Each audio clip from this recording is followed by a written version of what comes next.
Very good morning to all of you. कैसे हैं बच्चे? आई होप आप लोग बहुत अच्छे होंगे।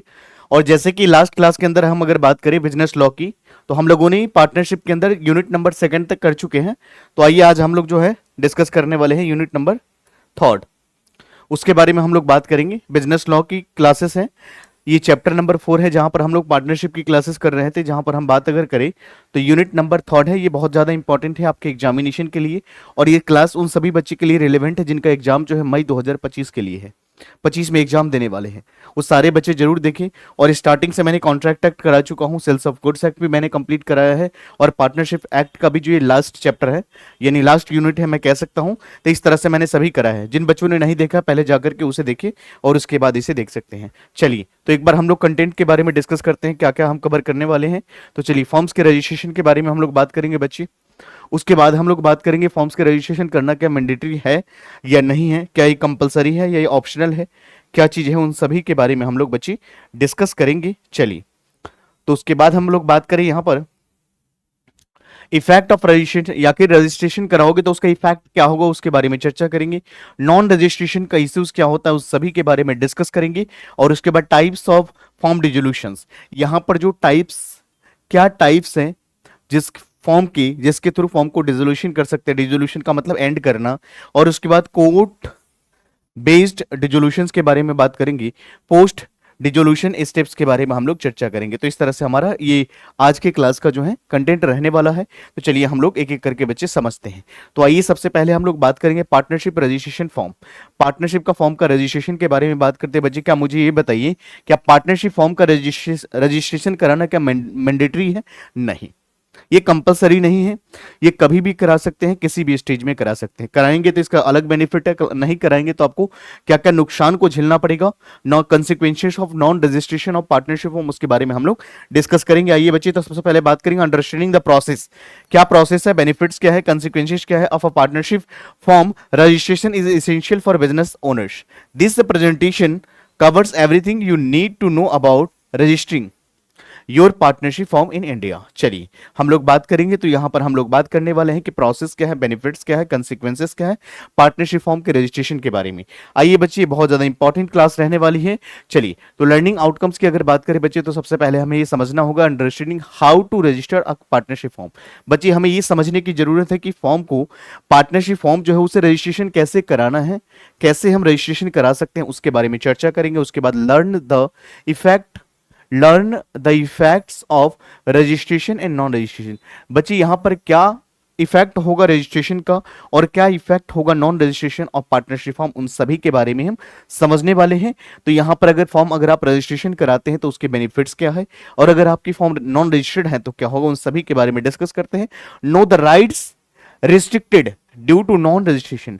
बच्चे यहां पर राइट्स रिस्ट्रिक्ट, कौन से ऐसे अधिकार होते हैं जिनको रिस्ट्रिक्ट की जाती है ड्यू टू नॉन रजिस्ट्रेशन। अगर आप फॉर्म को, पार्टनरशिप फॉर्म को रजिस्ट्रेशन नहीं कराते हो तो आपको कौन कौन सी यहां पर रिस्ट्रिक्शन राइट्स के ऊपर लगाई जाती है, उन सभी के बारे में हम लोग डिस्कस करते हैं। By the end of this topic you will be understand the steps to register a firm. बच्चे हम लोग आगे आने वाली जो यहां पर चैप्टर है, कंटेंट है, उसमें हम लोग सीखेंगे कि एक फॉर्म को, एक पार्टनरशिप फॉर्म को रजिस्ट्रेशन कैसे कराना है, क्या क्या स्टेप्स होता है, कैसे क्या क्या प्रक्रिया होता है, उन सभी के बारे में समझेंगे।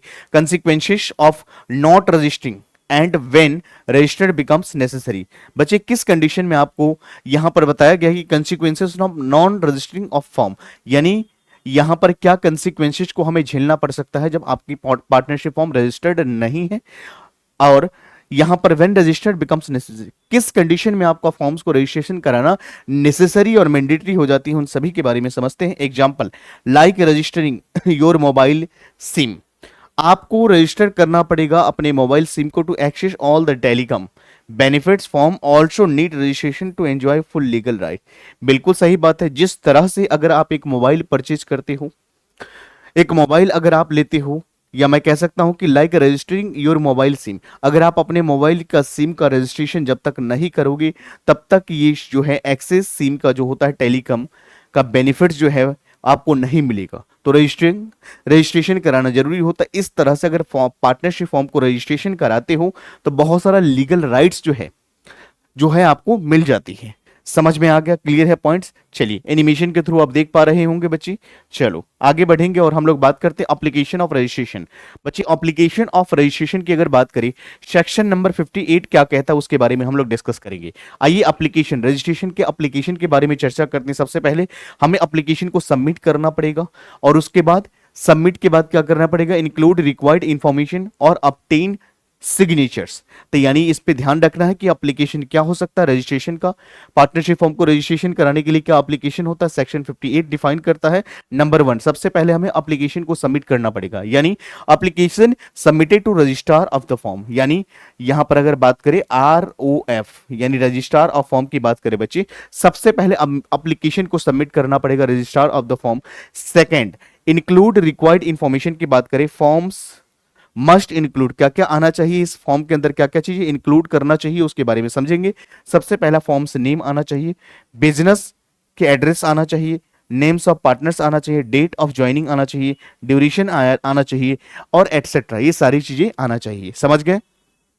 आइए, साइंड बाय ऑल पार्टनर्स और देयर अथोराइज एजेंट, बिल्कुल सही बात है, जितने भी पार्टनर्स है सभी का सिग्नेचर होना चाहिए, या यहां पर जो अथोराइज एजेंट्स होंगे उन सभी का। मैंने बताया था कि पार्टनरशिप का रिलेशन प्रिंसिपल और एजेंट की तरह होता है। समझ में आ गया बात, क्लियर है। तो सबसे पहले अब एप्लीकेशन को सबमिट करूंगी, कहां पर application submitted to the registrar of the firm. Second, includes required documents या इंफॉर्मेशन की बात करें, मस्ट इंक्लूड फॉर्म्स नेम, सबसे पहला फॉर्म्स का नाम होना चाहिए, बिजनेस का एड्रेस होना जरूरी है, नेम्स ऑफ पार्टनर्स, बिल्कुल सही बात है, डेट ऑफ ज्वाइनिंग क्या है, ड्यूरेशन क्या रहेगा, एटसेट्रा, ये सारी चीजें होना चाहिए। सेकंड थिंग, थॉट की बात अगर करें बच्चे, यहां पर तो सारे पार्टनर्स का साइन और सिग्नेचर होना जरूरी है, और यहां पर क्या होना चाहिए बच्चे, या तो ऑथराइज पर्सन का भी होना चाहिए। चलिए, to get registered partners must submit a detailed firm with essential form and partner information. यानी अगर फॉर्म को रजिस्टर्ड कराना चाहते हो तो पार्टनर्स को जरूरी होता है, मस्ट होता है, सबमिट अ डिटेल, सबमिट करना होता है डिटेल फॉर्म, बिल्कुल डिटेल फॉर्म आपको सबमिट करना पड़ेगा, विथ एसेंशियल फॉर्म और एसेंशियल फॉर्म एंड पार्टनर की इंफॉर्मेशन, ये सभी को सबमिट करना पड़ेगा। जैसे think of it like filing a college admission. समझिए, think of it like filing a college admission form with all your personal details, clear and complete information a must। बिल्कुल सही बात है, किसी कॉलेज में अगर आप एडमिशन लेना चाहते हो तो सारी आप अपनी डिटेल्स इंफॉर्मेशन देते हो, तब जाकर के आपकी वहां पर एडमिशन होती है, तो सारे डाटा आपको प्रोवाइड करना होता है। Words not allowed in form name, ऐसे कौन से शब्द है जिसे अलाउड नहीं किया जाता है पार्टनरशिप फॉर्म में, जहां पर रिस्ट्रिक्शन होती है। आइए उन सभी के बारे में डिस्कस करते हैं बच्चे। Not allowed in partnership form, number 1 prohibited words, ऐसा कौन सा वर्ड्स है, ऐसा कौन सा शब्द है जिसे लॉ ने मना करा है कि इसको पार्टनरशिप फॉर्म में यूज नहीं कर सकते हो। सेकंड, स्पेशल परमिशन लेनी पड़ेगी, उन सभी के बारे में डिस्कस करते हैं। नंबर 1, लाइक क्राउन हो गया, रॉयल हो गया, किंग हो गया, क्वीन हो गया, एम्पायर हो गया, इंपेरियल हो गया, एटसेट्रा, आर प्रोहिबिटेड, यानी ये नाम से आप पार्टनरशिप फॉर्म स्टार्ट नहीं कर सकते हैं। ये मैं नहीं कह रहा हूं, ये लॉ में बताया गया है। और स्पेशल परमिशन की बात करें, such words can be use only with the written permission, ये सारे के सारे वर्ड्स जो है कैन बी यूज, तभी आप यूज कर सकते हो, only with written permission from the state government. कहां से लेना पड़ेगा आपको परमिशन, स्टेट गवर्नमेंट से आपको लेना पड़ेगा। समझ में आ गया। चलिए, these words implies government associations, ये सारे के सारे वर्ड्स जो होते हैं बच्चे गवर्नमेंट के एसोसिएशंस के लिए होता है, माना जाता है, इसीलिए कांट बी यूज फ्रीली, आप इसको फ्रीडम तरीके से पार्टनरशिप फॉर्म में इसका नाम यूज नहीं कर सकते हो। A normal shop can not call itself royal governments traders without proper approval. बच्चे, जब तक आपको प्रॉपर अप्रूवल नहीं मिल जाते हैं तब तक आप ये नाम का यूज नहीं करोगे। कॉन्सेप्ट क्लियर हो गया। यानी ये कौन से वर्ड्स है जिसे हम पार्टनरशिप फॉर्म में यूटिलाइज नहीं करेंगे, या इस वर्ड से आप पार्टनरशिप फॉर्म को स्टार्ट नहीं करोगे। आई होप कि ये कॉन्सेप्ट क्लियर हो गया होगा।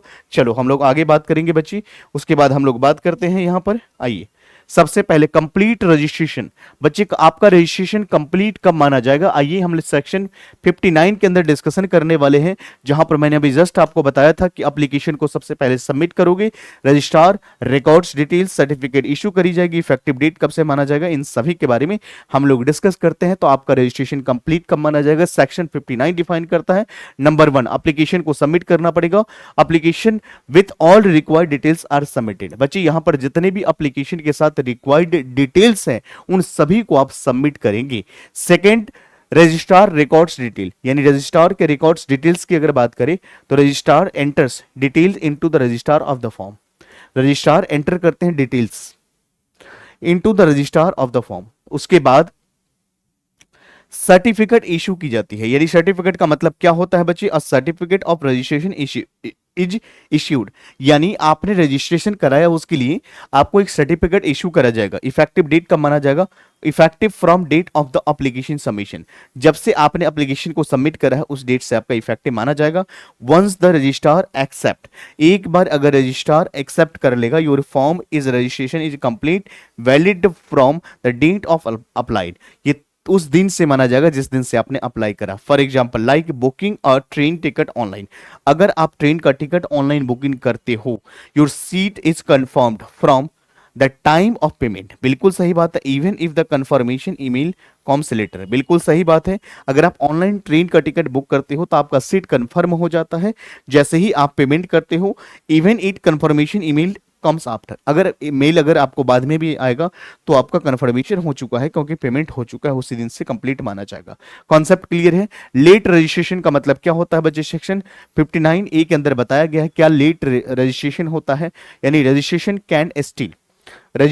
Can still be done after the due time, यानी registration can still be done, आप इसको डन कर सकते हो आफ्टर द ड्यू टाइम। यानी आइए, penalty of 100 per year, penalty of ₹100 per year of delay is application, अगर आप डिले करते हो एप्लीकेशन में तो ₹100 पर ईयर आपको यहां पर पेनल्टी पे करनी पड़ेगी। A firm can register later too but a small fine is charge for each year is of delay, यानी ये अमाउंट आपको पे करना पड़ेगा। For example submitting your college project late with deduction of marks and allowed but not ideal, यानी अगर आप submit कर रहे हो बच्चे कॉलेज के project late with the deduction of marks allow किया जाता है बट नॉट आइडियल, बट ये आइडियल नहीं माना जाएगा। कॉन्सेप्ट समझ में आ गया। चलिए, इज रजिस्ट्रेशन इज मैंडेटरी या कंपलसरी, बच्चे तो ऐसा नहीं है, कंपलसरी नहीं है, ये ऑप्शनल है। तो आइए हम लोग बात करेंगे क्या पार्टनरशिप का रजिस्ट्रेशन कराना बच्चे क्या कंपलसरी है, तो answer is no. Mandatory requirements no mandatory under the Indian law, बिल्कुल सही बात है। पार्टनरशिप का रजिस्ट्रेशन कराना मैंडेटरी नहीं है, कंपलसरी नहीं है, ये ऑप्शनल है। आइए 100% लिमिटेशन, लीगल लिमिटेशंस की अगर बात करें, unregistered forms face legal limitations. आइए बात, unregistered form face legal limitation, जो अगर फॉर्म अनरजिस्टर्ड है वो फेस करता है लीगल लिमिटेशंस। आइए हम लोग बात करते हैं बच्चे, when it's legal to run a form without registration, many rights especially legal won't available, यानी बहुत सारे राइट्स जो है आपको नहीं मिलता है यहाँ पर। चलिए, you can ride a bike without a helmet, बच्चे अगर आप एक बाइक ड्राइव कर रहे हो without helmet but you risk both safety and legal penalty, बिल्कुल सही बात है, आपका प्रोटेक्शन का भी ध्यान नहीं रखा जाएगा और यहाँ पर आपको फाइन भी लगाया जा सकता है। तो अगर आप बाइक ड्राइव कर रहे हो तो आपके पास हेलमेट भी होनी चाहिए, और हेलमेट इसलिए भी है कि आपकी सेफ्टी प्रोवाइड किया जा रहा है, इसलिए भी है कि रूल्स एंड रेगुलेशंस के तहत काम किया जा रहा है। समझ में आ गया, वरना आपके ऊपर पेनल्टी भी चार्ज किया जा सकता है। कॉन्सेप्ट क्लियर है बच्चे। चलो, consequences of non registration of partnership firm, बच्चे यहां पर सेक्शन 69 के अंदर हम लोग बात करेंगे क्या कंसिक्वेंसेस होगा पार्टनरशिप, जैसे हमने अभी डिस्कस करा, क्या पार्टनरशिप फॉर्म का रजिस्ट्रेशन कराना मैंडेटरी है, क्या कंपलसरी है, तो नहीं, आंसर इज नो, कंपलसरी नहीं है, ऑप्शनल है, ये कभी भी करा सकते हैं, किसी भी स्टेज में करा सकते हैं। बट सवाल ये उठता है कि अगर पार्टनरशिप फॉर्म को अगर आपने रजिस्ट्रेशन नहीं कराया तो क्या क्या कंसिक्वेंसेस को आपको सामना करना पड़ सकता है। तो consequences of non registration of partnership, क्या कंसिक्वेंसेस को सामना करना पड़ सकता है? पार्टनरशिप फॉर्म अगर आपका रजिस्टर्ड नहीं है, सेक्शन 69 कहता है can not be sued third party, आप थर्ड पार्टी के ऊपर केस नहीं कर सकते हो। Can not sue other partners, किसी अदर पार्टनर्स के ऊपर केस नहीं कर सकते हो। Can not claim set off, आप सेट ऑफ नहीं कर सकते हो। Limited dissolution right, partnership firm को डिसॉल्व होने की कुछ लिमिटेड ही राइट्स आपको मिलेंगे। चलिए नंबर 1 पर हम बात करेंगे बच्चे, can not sue to third party, unregistered firm can not, unregistered firm can not initiate legal action against external parties. बच्चे ध्यान रखेंगे यहां पर अनरजिस्टर्ड फॉर्म जो है वो लीगल एक्शन, या मैं कह सकता हूं can not file a suit against third party, या एक्सटर्नल पार्टीज के ऊपर केस नहीं कर सकते हैं। चलिए, can not sue other partners, यानी partners can not take legal action against other, यानी एक पार्टनर दूसरे पार्टनर के अगेंस्ट लीगल एक्शन नहीं ले सकता है क्योंकि ये पार्टनरशिप फॉर्म रजिस्टर्ड नहीं है। Can not B claim set off above 100 in legal dispute, कोई भी अगर लीगल डिस्प्यूट होता है बच्चे तो 100 से ज्यादा आप क्लेम सेट ऑफ नहीं कर सकते हो। चलो उसके बाद हम बात करते हैं can not file case unless form is dissolve. आप समझिएगा, कैन नॉट फाइल केसेस, आप फाइल को केस नहीं कर सकते अनलेस फॉर्म इज डिसॉल्व, जब तक ये फॉर्म डिसॉल्व ना हो जाए। कॉन्सेप्ट क्लियर है? चलिए, unregistered firm have limited access to courts. बच्चे जब फॉर्म आपका अनरजिस्टर्ड है तो वहां पर आपके पास अगर हम बात करें बच्चे यहां पर राइट्स की तो बहुत ज्यादा कम हो जाती है, यानी unregistered firm have limited access, बहुत ज्यादा लिमिटेड एक्सेस होती है, affecting their ability to enforce legal rights. आइए बच्चे, like having a debit card, जब आपके पास अगर डेबिट कार्ड है विदाउट एक्टिवेशन, बच्चे यहां पर डेबिट कार्ड तो है but without activation, you want it but can not use for transaction. बिल्कुल सही बात है, आपके पास कार्ड तो है बट ये ट्रांजेक्शन के लिए एक्टिवेशन में नहीं, तो ये किसी काम का नहीं है। कॉन्सेप्ट समझ में आ गया? चलो हम लोग आगे बात करेंगे बच्चे यहां पर exception to the non registration of firm. बच्चे एक्सेप्शंस आर ऑलवेज देयर, यहां पर ध्यान रखेंगे कि मैंने बताया कि अभी पार्टनरशिप फॉर्म को अनरजिस्टर्ड पार्टनरशिप फॉर्म की क्या कंसिक्वेंसेस हो सकता है, बट इसके कुछ एक्सेप्शन से अपवाद है यहां पर to non registration rules. Number 1 exceptions की बात करें, third parties, legal heirs representatives, small claims, official receivers. तो आइए एक एक करके हम लोग इस एक्सेप्शंस को समझते हैं। Number 1, third party can show form. बच्चे यहां पर ध्यान रखेंगे, थर्ड पार्टी जो है वो फॉर्म के ऊपर केस कर सकता है, बिल्कुल सही बात है, बट थर्ड पार्टी के ऊपर आप फॉर्म केस नहीं कर सकता क्योंकि फॉर्म का क्या है, रजिस्ट्रेशन नहीं है। तो ध्यान रखेंगे, third party can sue the firm, बिल्कुल सही बात है। Legal heirs representative can sue for dissolve firm's dues, बिल्कुल सही बात है, यानी legal heirs representatives can sue for dissolve firm's dues, बिल्कुल सही बात है।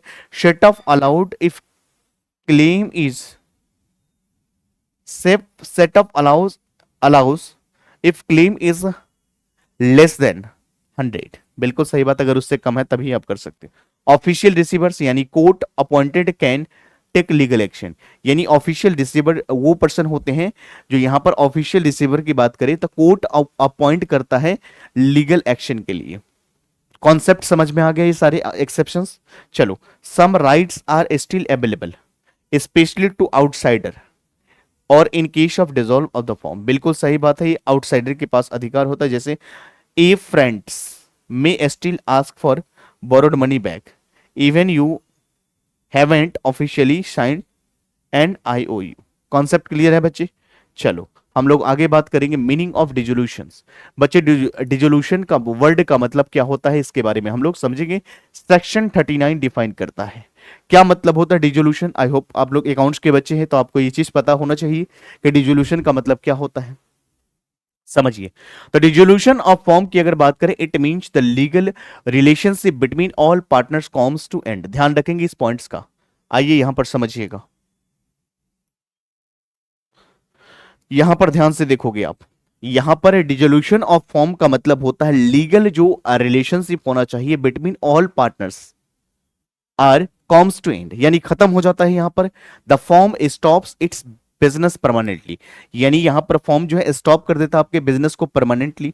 यानी if a partnership firm shut down completely, अगर पार्टनरशिप फॉर्म को शट डाउन किया जा रहा है completely and does not plan to restart with the same or new partners, it is called dissolution of firm. हम बच्चे इसको क्या बोलते हैं? डिजोल्यूशन ऑफ फॉर्म बोलते हैं। It's different from dissolution of partnership. Dissolution of form is different from dissolution of partnership. एक होता है डिजोल्यूशन ऑफ पार्टनरशिप और एक होता है डिजोल्यूशन ऑफ फॉर्म। तो डिजो नोट नोट ध्यान दीजिएगा, it is different from dissolution of partnership where only one partner leave the other, देखो समझो, where only one partner leave and firm continue, बिल्कुल सही बात।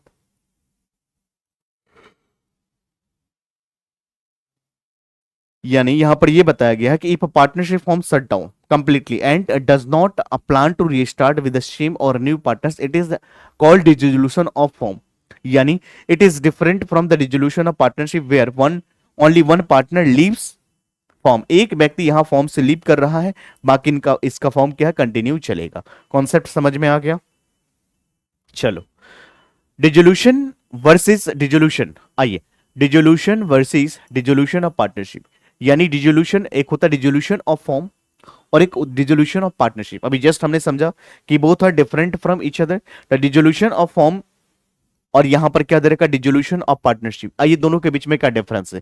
आइए, बिजनेस की अगर बात करें बच्चे, तो डिसोल्यूशन ऑफ फॉर्म्स का मतलब एंड्स कंप्लीटली, बिल्कुल 100% आपका फॉर्म खत्म हो जाएगा, दी एंड हो जाएगा। बट डिसोल्यूशन ऑफ पार्टनरशिप का मतलब क्या होता है? पार्टनर्स कंटिन्यू, देखो remaining partners continues with remaining partners, बिल्कुल सही बात है। एक पार्टनर ने यहां पर क्या करा है? डिसॉल्व करा है, बाकी जो है आपका पार्टनरशिप फॉर्म कंटिन्यू चलेगा। बट अगर आपका फॉर्म डिसॉल्व हो चुका है, यानी सब कुछ खत्म हो चुका है, बट डिसोल्यूशन ऑफ पार्टनरशिप का मतलब रिमेनिंग पार्टनर्स जो है पार्टनरशिप को चलाएगा। वाइंडिंग अप की बात करें बच्चे, रिक्वायर्ड होती है। वाइंडिंग अप की अगर बात करें बच्चे यहां पर, उसके बाद अगर बात करें यहां पर नॉट रिक्वायर्ड, जरूरत नहीं है। कोर्ट ऑर्डर क्या देता है? Can be ordered by court. यहां पर ऑर्डर किसका चलेगा? कोर्ट का।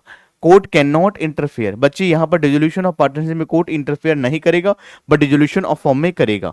फाइनल कोर्ट्स की बात करें, यस से बिल्कुल सही बात है। उसके बाद no firms continue, no but firms continue चलता रहता है। यहां पर पार्टनरशिप फॉर्म डिसॉल्व नहीं होता है, फॉर्म्स यहां पर कंटिन्यू चलेगी। चलिए, इफ अ पार्टनर रिटायर, अगर यहां पर एक पार्टनर रिटायर हुआ but other partner continue business, it's change in partnership, not dissolution of the form. ध्यान रखोगे, क्लियर है पॉइंट्स? चलिए, आइए हम लोग बात करते हैं मोड्स ऑफ डिसोल्यूशन। बच्चे एक बात बताएंगे, कौन सी कंडीशन में आप पार्टनरशिप फॉर्म को डिसॉल्व करा सकते हो? आइए इस पॉइंट पर डिस्कस करते हैं, क्या मोड्स होना चाहिए पार्टनरशिप फॉर्म को डिसॉल्व कराने का। Number 1, dissolution of the form without court, यानी वॉलंटरी, सेक्शन 40 से लेकर के 43 में डिफाइन करा है। बाई कोर्ट ऑर्डर, बिल्कुल सही बात है, सेक्शन 44। तो आइए हम लोग बात करेंगे मोड्स ऑफ डिसोल्यूशन। क्या डिसोल्यूशन के मोड्स होंगे? Number 1, dissolution of the form. Second, without court. Without court की बात करें बच्चे यहां पर वॉलेंटरी, सेक्शन 43, 40 एंड 43 में है। बाई कोर्ट की अगर बात करें सेक्शन 44 में है। आइए, there are many ways of firms can dissolve, यहां पर बहुत सारे वेज है जिसके थ्रू आप फॉर्म्स को डिसॉल्व करा सकते हो। नंबर 1, विदाउट कोर्ट, बिना कोर्ट के, यानी वॉलंटरी, सेक्शन 40 टू 43 में डिफाइन करा गया। बाय कोर्ट ऑर्डर के थ्रू सेक्शन 44 में डिफाइन करा गया। Sometimes all partners mutually agree, sometimes all partners mutually agree to dissolve the firm. कई बार होता है कि सारे पार्टनर्स मिलकर के चाह रहे होते हैं कि म्यूचुअल एग्रीमेंट के थ्रू पार्टनरशिप फॉर्म को डिसॉल्व करें। Other times it is done through legal action if serious problem is arise, it done through legal action if serious problem is arise, जब ज्यादा प्रॉब्लम होगी तब हम लीगल एक्शन लेंगे। Voluntary dissolution का मतलब क्या होता है बच्चे? अपनी मर्जी से जब डिसॉल्व करते हैं पार्टनरशिप फॉर्म, सेक्शन 40 टू 43 में डिफाइन करा गया है, यानी बाय एग्रीमेंट के थ्रू कर सकते हो, बाय एग्रीमेंट के थ्रू कर सकते हो, कंपलसरी कर सकते हो, ऑन सर्टेन इवेंट्स के थ्रू, बाय नोटिस के थ्रू आप पार्टनरशिप फॉर्म को वॉलंटरी डिसॉल्व कर सकते हो, डिसोल्यूशन कर सकते हो। बाय एग्रीमेंट की बात करें, सेक्शन 40 डिफाइन करता है all partners agree to end the firm, सारे पार्टनर चाह रहे हैं कि पार्टनरशिप फॉर्म को खत्म करो भाई, दी एंड करो, तो हो सकता है। कंपलसरी की बात करें, सेक्शन 41 डिफाइन करता है बिजनेस बिकम्स इलीगल, या तो बिजनेस आपका इलीगल हो चुका है। All except one partners become insolvent, सारे पार्टनर को, all except one partner becomes insolvent, all except, ध्यान रखेंगे, वन पार्टनर बिकम्स इंसॉल्वेंट। इस कंडीशन में आपको फॉर्म को क्या करना पड़ेगा बच्चे? फॉर्म को डिसॉल्व करना पड़ेगा। यानी ऑन सर्टेन इवेंट्स, यानी सेक्शन 42 कहता है एक्सपायरी ऑफ पार्टनरशिप फॉर्म, 5 साल के लिए पार्टनरशिप फॉर्म बनाया गया, 5 साल का पीरियड जो है खत्म हो चुका है, तो आपका पार्टनरशिप फॉर्म खत्म हो जाएगा। कंप्लीशन ऑफ स्पेसिफिक टास्क या डेथ और इंसॉल्वेंसी ऑफ पार्टनर, या तो किसी पार्टनर की डेथ हो जाती है या इंसॉल्वेंट हो जाते हैं, उस केसेस में जो आपको वॉलंटरी रिजोल्यूशन करना पड़ेगा। बाय नोटिस की बात करें सेक्शन 43 कहता है इन case of partnership at will, जब पार्टनरशिप एट विल होता है, कोई भी पार्टनर अपनी इच्छा को जाहिर करता है कि बहुत हो गया, अब पार्टनरशिप फॉर्म को नहीं चलाना है, तो उसी टाइम में आपका पार्टनरशिप फॉर्म खत्म हो जाता है। Any partner can give written notice, बिल्कुल सही बात है। चलिए एग्जांपल की बात करें, if the firm was formed to complete construction project and that's done, the firm will dissolve automatically, firm यहां पर डिसॉल्व हो जाएगा ऑटोमेटिकली। और in case of partnership at will, a partners A gives notice, the firm will dissolve, बिल्कुल सही बात है, concept clear है। दीज आर वॉलंटरी डिसोल्यूशंस, समझ में आ गया। चलो हम लोग आगे बात करते हैं डिसोल्यूशन बाय कोर्ट। बच्चे एक बात का ध्यान रखें, किस कंडीशन में कोर्ट आपको ऑर्डर देगा कि फॉर्म, अब पार्टनरशिप फॉर्म को डिसॉल्व करना पड़ेगा, there is no other options. Section 44 define करता है, आइए इसके बारे में हम लोग समझते हैं। सबसे पहला मेंटल इनकैपेसिटी, बिल्कुल सही बात है, मिसकंडक्ट के थ्रू अगर होती है तो, agreement violations, financial losses, unauthorised transfer, just and equitable ground, in cases में कोर्ट जो है ऑर्डर करता है कि भैया पार्टनरशिप फॉर्म को डिसॉल्व करना पड़ेगा, कोई अदर ऑप्शंस हमारे पास नहीं है, इस सेक्शन 44 में डिफाइन करा गया है। नंबर 1, यहां पर पार्टनर जो है मेंटली इनकैपेसिटी हो गया, यानी यहां पर इनशेन हो गया, पागल हो चुका है, ये डिसेबल हो चुका है, इस कंडीशन में पार्टनरशिप फॉर्म को डिसॉल्व करना पड़ेगा।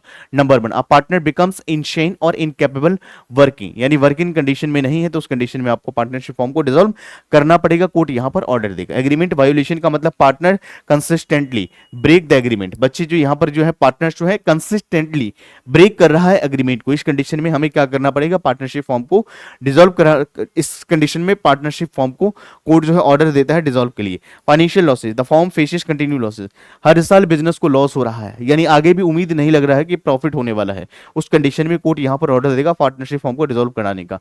मिसकंडक्ट का बात करें, a partner is guilty of misconduct, यानी मिसकंडक्ट का मतलब यहां पर हम कह सकते हैं कि पार्टनर की गिल्टी ऑफ मिसकंडक्ट।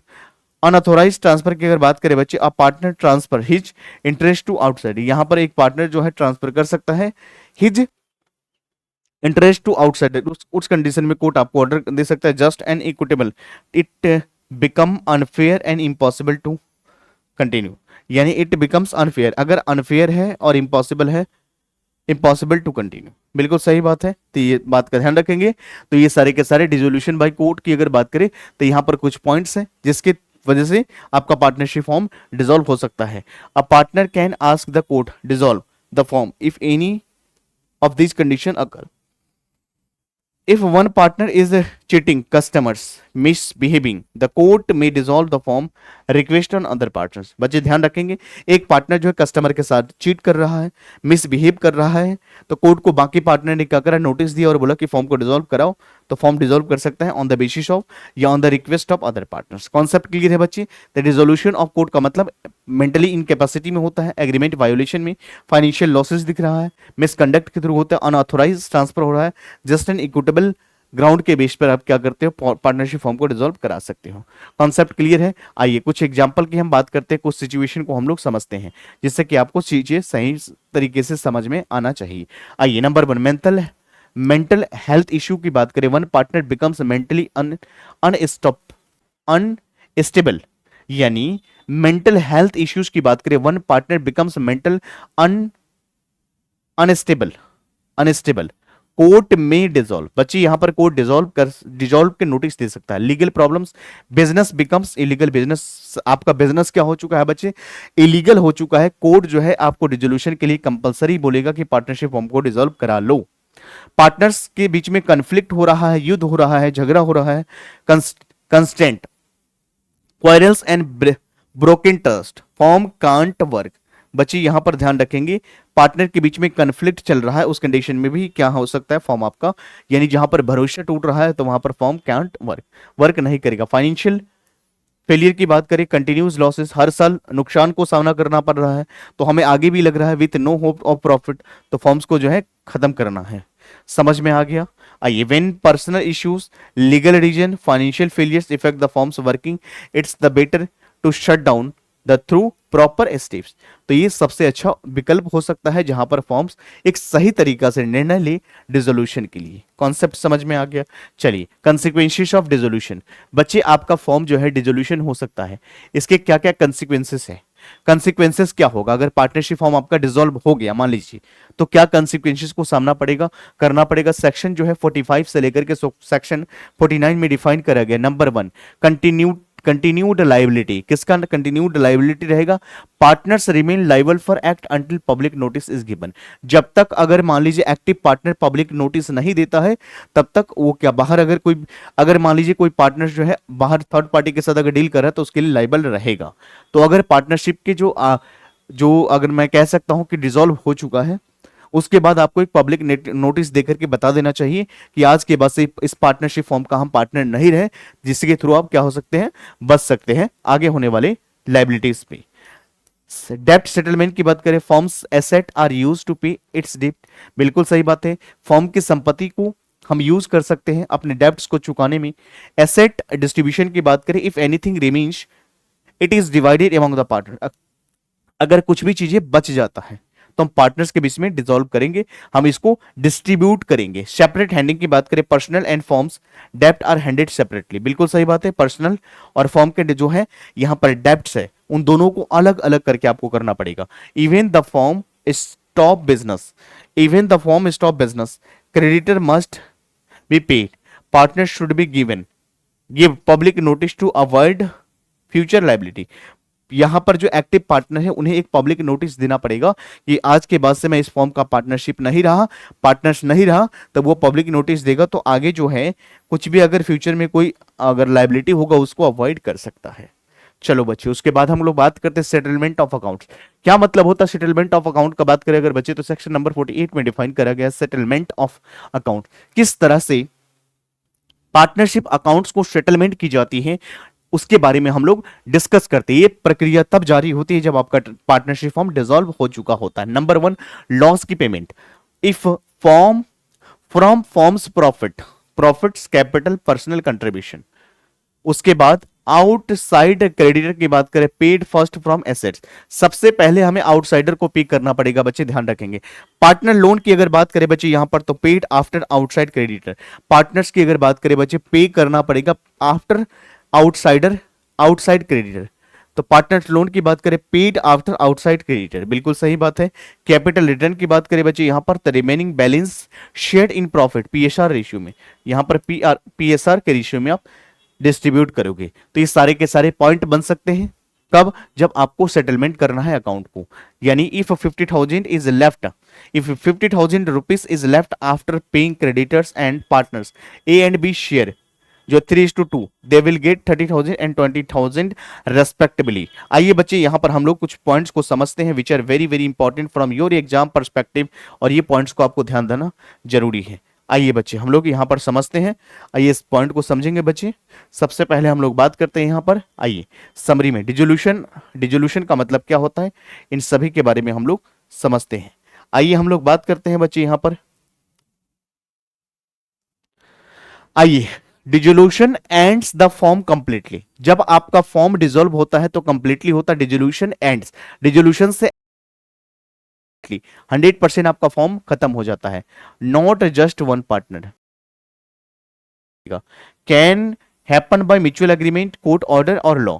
बिल्कुल सही बात है, इसको म्यूचुअल एग्रीमेंट के थ्रू भी कर सकते हो, इसको कोर्ट के ऑर्डर के थ्रू और लॉ के through. Legal steps like notice and account settlement are must. बिल्कुल सही बात है। Registration of firms help reduce the problem of dissolution during dissolution.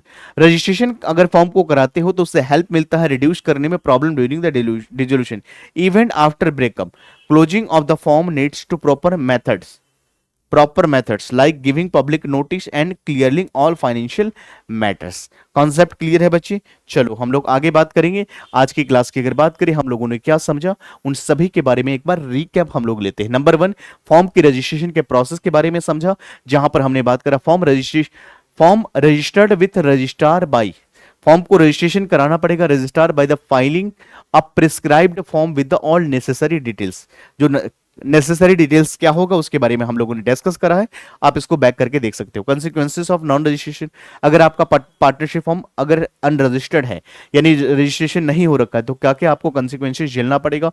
Unregistered firm can not sue or claim of set off above 100, बिल्कुल सही बात है, यानी unregistered firm can not sue or claim set off above 100, यानी ना तो यहां पर unregistered firm can not file a suit, unregistered firm क्या कर सकता है, कोई भी फाइल शूट नहीं कर सकता है और सेटअप जो है 100 से ज्यादा नहीं कर सकता है। Rights unaffected by non registration, यानी कौन से ऐसे राइट है जो अनअफेक्टेड होगा by non registration. Third parties and legal heirs can still sue for settlement of accounts. Voluntary dissolution की अगर बात करें, कब कब आपका फॉर्म को डिसोल्यूशन वॉलेंटरी कराना पड़ेगा, यानी firm can dissolve by agreement, आप फॉर्म को डिसॉल्व करा सकते हो एग्रीमेंट के थ्रू, नोटिस के थ्रू, स्पेसिफिक इवेंट्स के through. Order, court order dissolution की अगर बात करें बच्चे, तो firm may be resolve by court due to the misconduct, mental illness और losses. After resolution of process की बात करें, अकाउंट्स आर सेटल्ड, डेब्ट paid and notice of dissolution must to given to the partners. Concept clear हो गया। तो इस तरह से मैंने पूरी पार्टनरशिप कंप्लीट मैंने कराया, 3 यूनिट ने मैंने कंप्लीट कराया। आई होप कि आप लोगों ने फर्स्ट एंड सेकंड को वॉच करा होगा। आज की क्लास को भी बढ़िया से आप लोग देखो। नोट्स के लिए हमारे टेलीग्राम चैनल पे जा सकते हो। बाकी अगले क्लास में हम लोग सीखने वाले हैं LLP, limited liability partnership act 2008, इसके बारे में चर्चा करेंगे। तो यहां तक आप लोग रिवाइज करोगे। बाकी आपका कोई भी डाउट्स होता है तो आप कमेंट सेक्शन में जरूर बताओगे। बाकी मिलते हैं हम अगले पार्ट में। Thank you so much, take care.